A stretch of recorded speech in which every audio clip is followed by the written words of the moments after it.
प्रसार भारती अभिलेखागार की प्रस्तुति सदाबहार सुनहरे दौर का अनमोल खजाना। बहनों और भाइयों, मेरे देशवासी बहनों और भाइयों, साथी नागरिकों, बहनों और भाइयों, बहनों भाइयों और मेरे देश के प्यारे बच्चों, संग्रहालय के गलियारों से एक कहानी।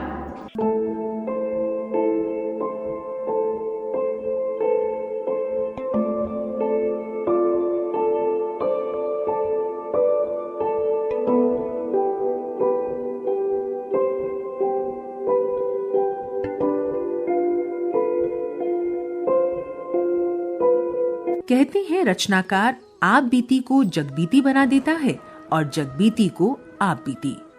कहना ना होगा कि प्रेम, अपनापन, सहानुभूति, समर्पण ये कुछ ऐसे भाव हैं जिनकी अपेक्षा हर किसी को हमेशा रहती है। फिर क्या बच्चे और क्या बड़े, क्या महिलाएं और क्या पुरुष, बल्कि पशु पक्षी भी इससे कहां अलग हैं। पर प्रश्न तो ये है कि जब ये आपको जीवन में ना मिल पाए तो क्या किया जाए। इंसान वो प्राणी है जो जैसे तैसे कहीं ना कहीं से उसे जुटाने की कवायद करता ही रहता है। जिस प्रकार पौधे सूखी धरती में उगकर भी जड़ों के माध्यम से पानी संचित कर ही लेते हैं, ठीक उसी तरह इंसान भी अपने मानवीय पक्ष को जीवित रखने के लिए नमी जुटा ही लेता है। प्रस्तुत है कहानी दरारों की सीलन। लेखक हैं चंद्रशेखर व्यास। वो बचपन में ही पिता को खो चुका था और माँ उस मौत का सदमा बर्दाश्त नहीं कर सकी, सो उन्होंने तेल छिड़क कर आग लगा ली। दोनों की अर्थियां सजते न सजते सारे शहर में उसे खबर फैल चुकी थी और दर्शनार्थी आने लगे थे। उस दिन लगभग सारा शहर मरघट पहुंचा था। उसने बताया कि उस मौके की तस्वीरें लेने एक फोटोग्राफर भी पहुंचा था। उन तस्वीरों को मैंने पहली बार तब देखा जब मैं उसके घर गया। उसके घुटे हुए सिर पर तौलिया बंधी हुई थी और वो अपने माँ बाप की लाश के पास उनके पांव पकड़ एकदम उदासीन भाव से कैमरे की तरफ देख रहा था। उसके घर की दीवार पर मंडी ये सब तस्वीरें कुछ दिनों बाद मुझे पुरानी सी लगने लगी। उनके फ्रेम पर जमी चीकट दिखाई पड़ने लगी और कांच पर जमी धूल भी। मैंने देखा उसकी तर्जनी की दूसरी पोर पर एक गांठ सी है। मैंने उसे सलाह दी कि वो डॉक्टर से मिलकर रूट्स निकलवा दे, मामूली सी चीरफाड़ है। दूसरे ही दिन उसकी तर्जनी पर बंधी पट्टी देख मैं चौंक गया। अरे, इतनी जल्दी ऑपरेशन करा डाला? कभी ना कभी तो कराना ही था। उसने तर्क प्रस्तुत किया। चलो अच्छा किया, दर्द वर्द तो नहीं है पर ज्यादा नहीं है। दूसरे दिन उसने बताया कि उसे अपने ऑपरेशन की वजह से बहुत मजा आ रहा है। ये विचित्र बात थी, पर उसने बस समझाया कि आजकल सारे फ्रेंड्स उसकी उंगली के बारे में पूछ रहे हैं। क्या हो गया था? ऑपरेशन कराया? अरे दर्द तो नहीं है? कितने टांके पड़े हैं? उसने बताया कि वो भी एक्टिंग मार देता है। वो तो शुक्र था कि उंगली बच गई, डॉक्टर तो इसे काट ही देने के मूड में था। मैं अब तक नहीं समझ पाया था कि उसे इसमें किस बात का मजा आ रहा है। उससे पूछ बैठा, तो इससे क्या होता है? क्या होता है? ये पूछो क्या नहीं होता। इतने लोग हालचाल पूछ रहे हैं। मेरे उंगली के ठीक होने की फार्मर ही सही काम ना तो कर रहे हैं। मेरे सामने सीरियस होते हैं। हाँ, अरे लोग तो इतने कंजूस हो गए हैं कि होते हुए भी सहानुभूति प्रकट नहीं करते। मैं लगभग संतुष्ट हो गया। लोगों को सहानुभूति से मिलने वाला संतोष ही उसे मजा दे रहा होगा।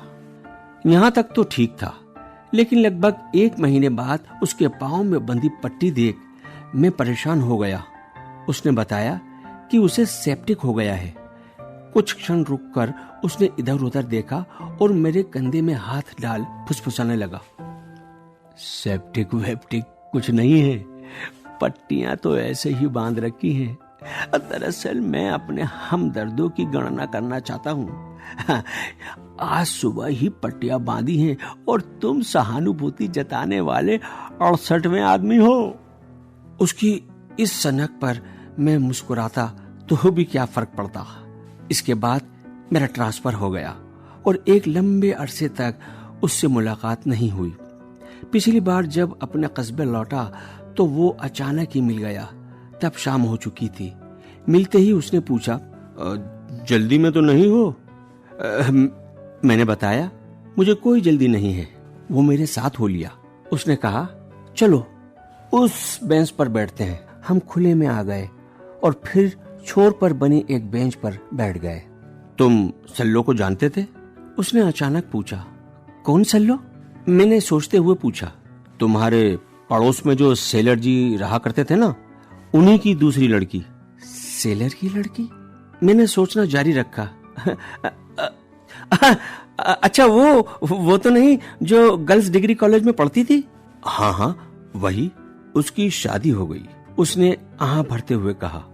लेकिन उसकी शादी पर तुम आए क्यों भर रहे हो? क्या बताऊं यार, मैं बर्बाद हो गया। अच्छा, तो बर्बाद भी हो गए? गुड। लेकिन कैसे? सल्लो से मैं प्यार करता था। अरे बाप रे, बड़ा खतरनाक काम करते थे। यार मजाक मत उड़ाओ। तुम समझते नहीं कि उसकी याद आते ही मुझे कैसा लगता है। मैं कैसे जानूंगा कि तुम्हें कैसा लगता है? कहते कहते मैं संयत हो गया। मुझे लगा कि अपने हल्के मूड में शायद मैं उसे आहत कर गया हूँ। हाँ, तो अब बताओ क्या बात थी? हम दोनों एक दूसरे को बहुत दिनों से चाहते रहे। मैं उससे शादी करना चाहता था। सल्लो भी तैयार थी, लेकिन इसमें यह कानूनी उलझन थी कि सल्लो 18 साल की नहीं हो पाई थी। मैं उसके 18 साल पूरे होने के इंतजार में था। तो क्या उसकी शादी पहले कर दी गई? नहीं, पहले तय की गई। मैंने उससे पूछा तो उसने कहा कि मुझे चिंता नहीं करनी चाहिए। उसे अपना वादा याद है और प्रोग्राम भी था कि वो सभी प्रमाण पत्र, आइडेंटिटी कार्ड वगैरह लेकर कॉलेज के बहाने निकलेगी और हम शादी कर लेंगे। उस समय 1 हफ्ता बाकी था। तुम यहाँ नहीं थे। मैंने लल्लू और प्रमोद को सारी स्थिति बताई। वो हमारी शादी में गवाह बनने के लिए तैयार थे। उन्होंने सल्लो को और मुझे सुरक्षित तौर पर कोर्ट पहुंचाने की जिम्मेदारी भी ली। सल्लो तो तैयार भी थी। फिर तुम चूक कैसे गए? मैंने पूछा। भाई लोगों ने शर्त रखी कि सल्लो को कोर्ट तक पहुंचाने से पहले वो उससे अकेले में मिलना चाहते हैं। मैंने उसका भी इंतजाम किया, पर मुझे क्या पता था कि ये लोग उससे इतनी वाहियात बातें करेंगे। उन्होंने उसका कोर्ट मार्शल ही कर डाला। तुम इससे प्यार करती हो? इसका जीवन भर साथ दोगी? तुम अपनी मर्जी से शादी कर रही हो? तुम्हारी चिट्ठियां वगैरह से ये तुम्हें ब्लैकमेल तो नहीं कर रहा है? वो घबरा गई। उन लोगों ने उससे एक कागज पर दस्तखत करने को कहा। उस पर लिखा था कि वो कानूनन बालिग है और अपनी मर्जी से हम लोगों के साथ जा रही है और मुझसे शादी करना चाहती है। ऐसा करते हुए उस पर कोई दबाव नहीं है और ये डिक्लेरेशन वो अपने पूरे होशो हवास में कर रही है। सल्लो ने कागज एक और रख दिया और पिलक पड़ी। रोते हुए उसने मुझसे कहा कि वो नहीं समझती थी कि मैं उस पर इतना विश्वास करता हूँ। लल्लू और प्रमोद के सामने वो साफ इनकार कर गई कि उसका मुझसे कोई संबंध था। फिर उसकी शादी हो गई तो तुमने उसकी शादी के वक्त उत्पात नहीं किया? किस मुंह से करता भाई? सारे चांसेस ही खत्म हो चुके थे। ससुराल जाने के 15 दिन बाद उसने मुझे पत्र दिया था जिसमें उसने माफी मांगी थी कि वो बहुत शर्मिंदा है कि मौके पर हिम्मत हार बैठी और मेरा साथ नहीं दे पाई। वो चुप हो गया। मैंने उसकी ओर देखा, शायद कुछ और कहे, पर वो पूरी तरह चुप हो गया था और चेहरा इतना उदास हो गया था जितना कि हो सकता था। मुझे उससे फिर सहानुभूति हो गई। मैंने उसे समझाया कि इस बीते हुए प्रसंग को वो भूलने की कोशिश करे। सल्लो के बदल जाने के मानसिक कारण भी मैंने उसे समझाए।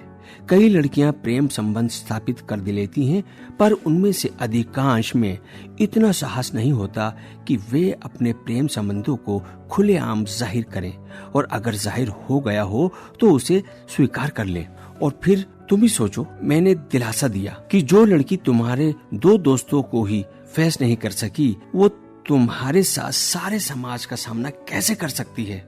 वो तो ठीक है, पर 2 दोस्तों को भी तो ऐसा नहीं करना चाहिए था। वाह, ये तुमने खूब कहा। उन्होंने अच्छा किया जो पहले पूछ लिया। मान लो वो लोग सल्लो को ले जाते हुए पकड़े जाते और सल्लो अपने बयान में कहती कि उसका उनसे कोई संबंध नहीं है और वो उसे जबरदस्ती लिए जा रहे हैं, तो क्या होता? तुम तीनों अंदर होते कम से कम 7 साल के लिए। पर मैं इस घाव को कैसे भर पाऊंगा? उसके बारे में सोचो मत, वक्त हर घाव को भर देता है। मुझे उसकी उंगली का ऑपरेशन याद आया, पांव पर बंदी पट्टी भी। अचानक मुझे लगा कि उसे एक बहुत बड़ी भूख है, स्नेह और सहानुभूति की। इसी भूख की तह वो किसी से भी आत्मीयता स्थापित करता है। फिर उसके सामने अपनी सारी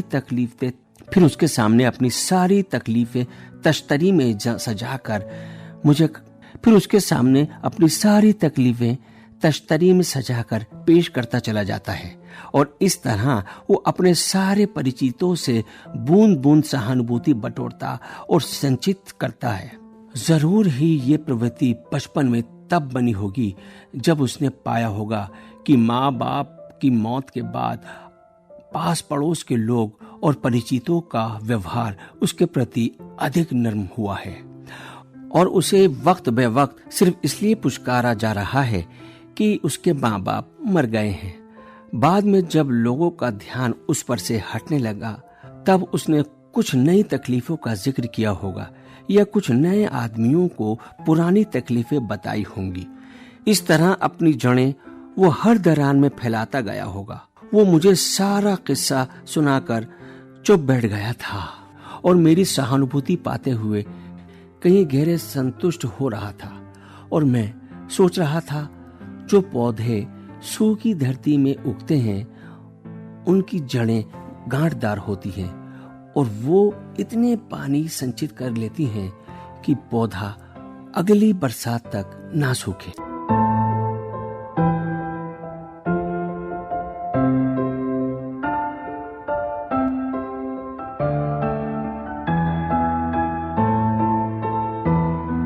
अभी आपने सुनी कहानी दरारों की सीलन।